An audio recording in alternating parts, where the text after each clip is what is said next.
वर्षों से जो लंबित था, वो महिलाओं को आरक्षण अधिकार देने का बिल इस सदन में पेश हुआ। माननीय अध्यक्ष जी, आपके माध्यम से मैं इस सदन के नेता और देश के प्रधानमंत्री श्रीमान नरेंद्र मोदी जी को हृदय से साधुवाद देना चाहता हूं कि 140 करोड़ की आबादी में 50% जिसका हिस्सा है, वो मातृशक्ति को सच अर्थ में सम्मानित करने का काम माननीय प्रधानमंत्री जी ने किया है। माननीय अध्यक्ष जी, ये जो संविधान संशोधन है, ये संविधान संशोधन जैसे ही दोनों सदन सबके सहयोग से पारित करते हैं, उसके साथ ही देश की लोकसभा और देश के सभी राज्यों की विधानसभाओं में 1/3 स्थान मातृशक्ति के लिए आरक्षित हो जाए। इसलिए ये बिल के अंदर अनुच्छेद 239 ए जो दिल्ली की विधानसभा से संबंधित है, उसमें बदलाव लेकर मेरे साथी मंत्री मेघवाल जी आए हैं। नया अनुच्छेद 330 ए जो लोकसभा में 1/3 मातृशक्ति का आरक्षण करेगा। नया अनुच्छेद 332 ए जो राज्यों की विधानसभा में 1/3 मातृशक्ति का आरक्षण करेगा। और इसके साथ साथ एससी और एसटी वर्ग के लिए जितनी भी सीटें रिजर्व है, उसमें भी 1/3 सीटें मातृशक्ति के लिए आरक्षित हो जाएगी। माननीय अध्यक्ष जी, इसके साथ महिलाओं के अधिकार की एक लंबी लड़ाई का अंत हो जाएगा, और जिसकी कल्पना इस G20 की बैठक में सम्माननीय नरेंद्र भाई ने समग्र विश्व के सामने रखी, वुमन लेड डेवलपमेंट, उसके नए युग के श्री गणेश इसी बिल से होने जा रहे हैं।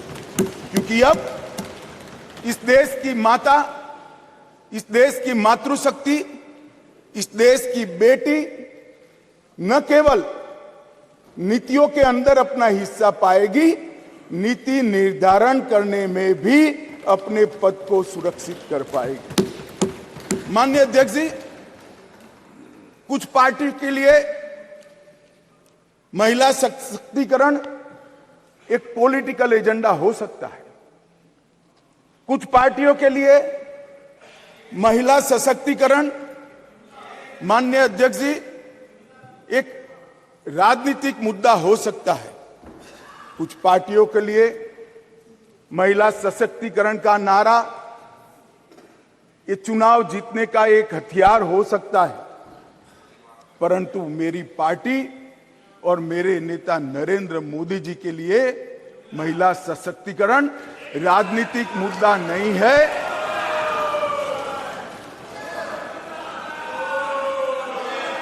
फिर से सुनिए, मेरी पार्टी और मेरे नेता नरेंद्र मोदी जी के लिए महिला सशक्तिकरण राजनीतिक मुद्दा नहीं, मान्यता का सवाल है, मान्यता का सवाल।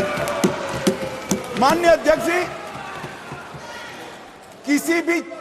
किसी भी सिद्धांत के लिए किसी व्यक्ति या संस्था इसका आकलन करना है कि सिद्धांत के प्रति मान्यता कितनी दृढ़ है, तो कोई एक घटना, कोई एक कदम से नहीं बनाया जा सकता।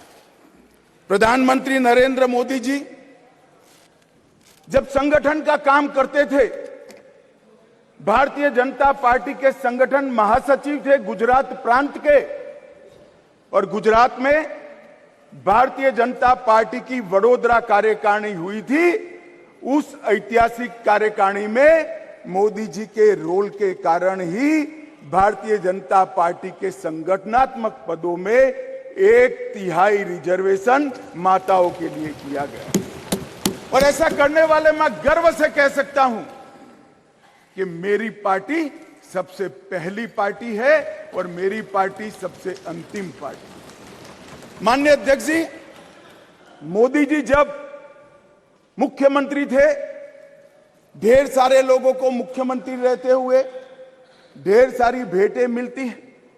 ज्यादा से ज्यादा सभी लोग इसको तोसा खाना में आरक्षित रखवा देते हैं। मोदी जी ने उस वक्त निर्णय किया था और सार्वजनिक घोषणा भी की थी कि जितनी भी भेंट आएगी उसका ऑक्शन होगा और वो बच्चियों की पढ़ाई लिखाई के लिए खर्च किया जाएगा। माननीय अध्यक्ष जी, सीएम रहते हुए भी उनको प्रधानमंत्री देश की जनता ने चुना। 2014 में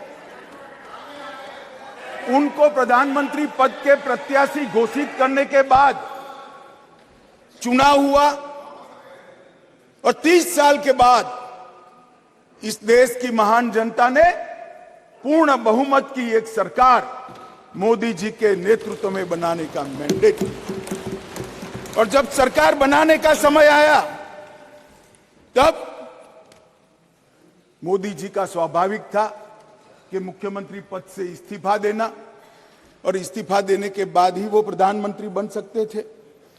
तो मुख्यमंत्री पद से जब मोदी जी ने इस्तीफा दिया तब इनके बैंक अकाउंट में माननीय अध्यक्ष जी, भाई उनको जवाब न दो। इनके बैंक अकाउंट में जितना भी मुख्यमंत्री की तनख्वाह से और जितना भी पैसा बचा था वो सारा का सारा गुजरात सचिवालय की वर्ग 3 और 4 के कर्मचारियों की बच्चियों की पढ़ाई लिखाई के लिए। माननीय अध्यक्ष, इसके लिए कोई सर्कुलर नहीं था, इसके लिए कोई कानून नहीं बनाया था। यही मोदी जी थे जब गुजरात के मुख्यमंत्री थे तब बेटी बचाओ बेटी पढ़ाओ का नारा देश भर में दिया और गुजरात में उनके प्रयासों से जन जागृति के माध्यम से कोई कानून के बगैर लिंग अनुपात के अंदर बहुत बड़ा परिवर्तन कर लाखों बेटियों को पृथ्वी पर आने का अधिकार इस नरेंद्र मोदी जी ने धूम धकती धूप में मई महीने में पटवारी से लेकर मुख्यमंत्री तक पूरी की पूरी सरकार 5 दिनों तक गर्ल चाइल्ड एनरोलमेंट के लिए गांव-गांव में जाती थी। कोई कस्बा ऐसा नहीं होता था जहां पर सरकार के पदाधिकारी नहीं जाते थे। पंच, सरपंच, जिला पंचायत के सदस्य, तहसील पंचायत के सदस्य, विधायक, सांसद, मुख्यमंत्री, मंत्री सभी लोग जाते थे और बच्चियों को पढ़ाने के लिए, उनके एनरोलमेंट के लिए और ड्रॉप आउट रेशियो के कम करने के लिए, उनको फिर से पुनः दाखला दिलाने के लिए गांवों में निवास करते थे। माननीय अध्यक्ष जी, बेटी बचाओ बेटी पढ़ाओ इसका परिणाम क्या था? एक और तो लिंग अनुपात में बहुत बड़ा अंतर आया और दूसरी ओर कांग्रेस पार्टी जो लेगेसी छोड़कर गई थी गुजरात में, उसमें प्राइमरी एजुकेशन में 37% ड्रॉप आउट रेशियो था और मोदी जी जब मुख्यमंत्री से प्रधानमंत्री बनने के आए तब वो 30% ड्रॉप आउट रेशियो घटकर 0.70% माननीय अध्यक्ष जी, इसलिए मैं कहता हूं कि हमारे लिए राजनीतिक मुद्दा नहीं है, हमारी मान्यता का मुद्दा है, हमारे स्वभाव का मुद्दा है, हमारी कार्य संस्कृति का मुद्दा है। माननीय अध्यक्ष जी, जहां तक नरेंद्र मोदी जी की केंद्र में सरकार बनी, ये कह रहे हैं कि पहले भी हुआ था, पहले रोक लिया गया, ये सब बातें तो मैं बाद में बताता हूं। परंतु ये जो महिला सशक्तिकरण की बात है, ये कोई ये संविधान संशोधन से जुड़ी हुई नहीं है। महिलाओं के लिए सुरक्षा, सम्मान और सहभागिता, ये तीनों चीजें जिस दिन मोदी जी ने इस देश के प्रधानमंत्री पद का शपथ लिया, जिस दिन से भारतीय जनता पार्टी की सरकार बनी, इस सरकार का श्वास और प्राण दोनों बने हुए हैं। माननीय अध्यक्ष, कई ऐसी चीजें हैं जो हुई है। आज मैं कहना चाहता हूं माननीय अध्यक्ष जी, जिस दिन मोदी जी इस देश के प्रधानमंत्री बने, इस देश के 70 करोड़ लोग ऐसे थे जिनके घर में बैंक अकाउंट नहीं था। मोदी जी ने जनधन योजना चालू करी, बैंक अकाउंट खोलने का अभियान चालू किया, 52 करोड़ बैंक अकाउंट खोले गए और 52 करोड़ बैंक अकाउंट में से 70% बैंक अकाउंट माताओं के नाम से खोले गए। माननीय अध्यक्ष जी, माताओं के नाम से आज महिला सशक्तिकरण हुआ है। सारी योजनाओं का जो पैसा जा रहा है माननीय अध्यक्ष जी, किसने 10 मिनट दिए मुझे? आप वहां बैठकर टाइम दोगे? अरे सुनने की आदत डालो भाई, आप वहां बैठकर मुझे टाइम दोगे? माननीय सदस्य प्लीज, मैं मेरी पार्टी के टाइम में बोल रहा हूं। आप कौन फैसला करने वाले होते हैं? माननीय गृह मंत्री जी। माननीय अध्यक्ष जी, आज कोई भी स्कीम का पैसा जाता है तो वो महिला के बैंक अकाउंट के अंदर जाता है। माननीय अध्यक्ष जी, कांग्रेस ने इस देश में 5 दशक से ज्यादा शासन किया। 11 करोड़ परिवार ऐसे थे जहां शौचालय नहीं था। गरीबी हटाओ के नारे दिए, मगर गरीबों की कोई व्यवस्था नहीं कर पाई थी। और जब एक घर में एक शौचालय नहीं होता है तो मान्यवर सबसे ज्यादा तकलीफ युवा बेटी, बहन और मां को होती है। मान्यवर, शौचालय न होने की पीड़ा तो वही जान सकते हैं जिनके घर में युवा बेटी हो और शौचालय न हो। 11 करोड़ घर ऐसे थे जिनके घर में शौचालय नहीं था। मोदी जी ने पहले 5 साल के अंदर ही 11 करोड़ 72 लाख सदन की सहमति हो तो इस विधेयक के प्रस्ताव को पारित होने तक और चर्चा होने तक सदन का समय बढ़ाया जाए। माननीय गृह मंत्री जी। मान्यवर, ये 11 करोड़ 72 लाख शौचालय बने, किसका एम्पावरमेंट हुआ? ये 11 करोड़ 72 लाख शौचालय बनने से माताओं का, बहनों का, बेटियों का सम्मान हुआ, उनका सशक्तिकरण हुआ। 10 करोड़ परिवार धुएं से युक्त थे। कंडे और टहनियां जलाकर आंख का नेत्रमणि खत्म हो जाता था, फेफड़े फाइब्रोसिस से भर जाते थे। 10 करोड़ घरों में एलपीजी का मुफ्त कनेक्शन देकर माताओं का सशक्तिकरण करने का काम किया। 3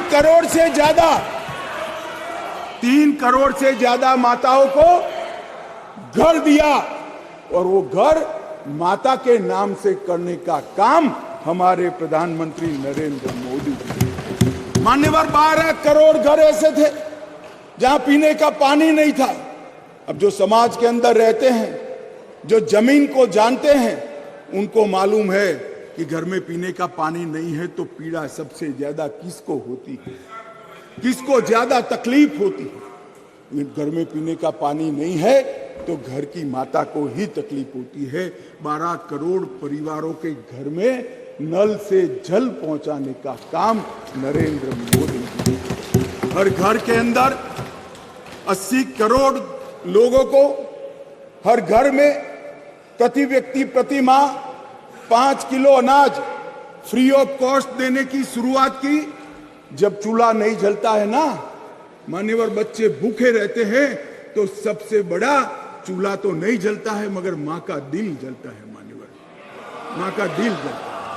ये भूखे परिवारों को 5 किलो अनाज प्रति व्यक्ति देने का काम हमारे नेता नरेंद्र मोदी जी ने 3 करोड़ 18 लाख सुकन्या समृद्धि खाते खोले। मान्यवर, 3 करोड़ महिलाओं को मातृवंदना योजना के तहत फायदा पहुंचाया। मान्यवर, लगभग 26 सप्ताह का मातृत्व अवकाश, पेड मैटरनिटी लीव देने का काम हमारे नेता नरेंद्र मोदी जी ने। और एम्पावरमेंट क्या होता है माननीय अध्यक्ष जी? आज दुनिया भर में विमान उड़ाने वाले पायलट में महिलाओं की संख्या 5% है, भारत में 15% है और 10 साल में बढ़ेगी। इसको एम्पावरमेंट। मान्यवर, हम ये जो बिल लेकर आए हैं,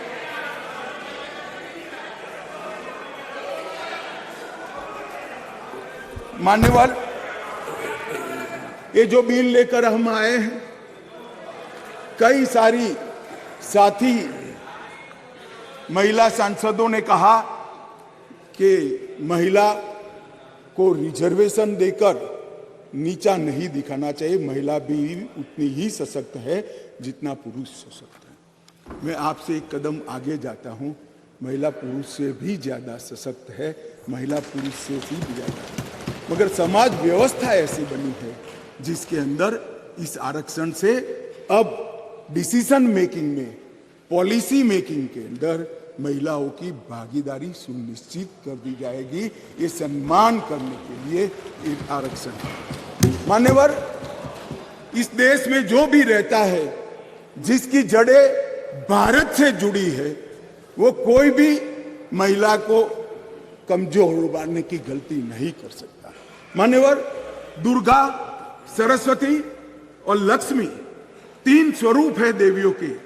दुर्गा शक्ति का स्वरूप है, सरस्वती विद्या का स्वरूप है और लक्ष्मी ऐश्वर्य का, वैभव का स्वरूप है। ये तीनों स्वरूपों में हमारे पुरखों ने, हमारी संस्कृति ने मां की ही कल्पना की है, कहीं और किसी की कल्पना नहीं। मान्यवर, मगर प्रॉब्लम क्या है, प्रश्न क्या है? जड़ें भारत से नहीं जुड़ी है। मैं कहना नहीं चाहता जड़ें कहां जुड़ी है, जड़ें अगर भारत से जुड़ी है तो तकलीफ नहीं पड़ती। मान्यवर, मैं आज आपको कहना चाहता हूं, हजारों वर्ष से हमारे सांस्कृतिक प्रवाह और हजारों वर्ष के हमारे देश के इतिहास के अंदर कई सारी ज्ञान की नई नई विधाएं और ज्ञान के नए नए आयाम हुए हैं। कहीं वेदों की ऋचा है, कहीं उपनिषदों के मंत्र हैं, कभी पुराणों के श्लोक पढ़े हैं। ऋग्वेद के कुल 422 मंत्रों में महिलाओं का महिमा मंडन करने का काम हमारे ऋषियों ने किया है। वेदों की रचना में योगदान देने वालों में गार्गी, मैत्रेयी, घोषा, विश्वम्भरा, श्रद्धा, संध्या, देवयानी, सची, अदिति, लोपामुद्रा, ये सारी माताओं ने वेदों को संवेदना से परिपूर्ण कर कर समग्र चराचर की चिंता करने वाली बनाए।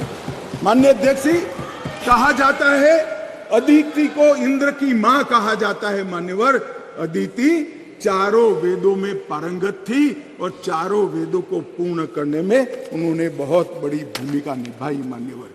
मान्यवर, शासन की बात करें तो 10वीं शताब्दी में कश्मीर की रानी दिद्दा, कातकीय वंश की रुद्रमा 13वीं शताब्दी में रानी दुर्गावती, शिवाजी को शिवाजी बनाने वाली जिजाऊ, रानी चेन्नम्मा, महारानी अब्बका और महारानी लक्ष्मीबाई को इस देश का समाज और इतिहास कभी भूल नहीं सकता। मान्यवर, शिक्षा और समाज सेवा के क्षेत्र में गार्गी, मैत्रेयी, सुलभा, वड़वा, प्रतिथेयी, अरुंधति और सावित्रीबाई फुले ने इस समाज को संपूर्ण बनाने के लिए अपना योगदान दिया। हमें बिल जो लेकर आए हैं मान्यवर, ये भाव से लेकर नहीं आए। एक प्रकार की समाज व्यवस्था बनी है और समाज व्यवस्था में एक क्षति है एक क्षति को सुधारने के लिए, महिलाओं को प्रतिभागिता बढ़ाने के लिए, उनका सम्मान करने के लिए 50% आरक्षण लेकर आज हम यहां पर आए हैं। मान्यवर, जहां तक ढेर सारे लोगों ने अलग अलग प्रकार की बातें की हैं मान्यवर,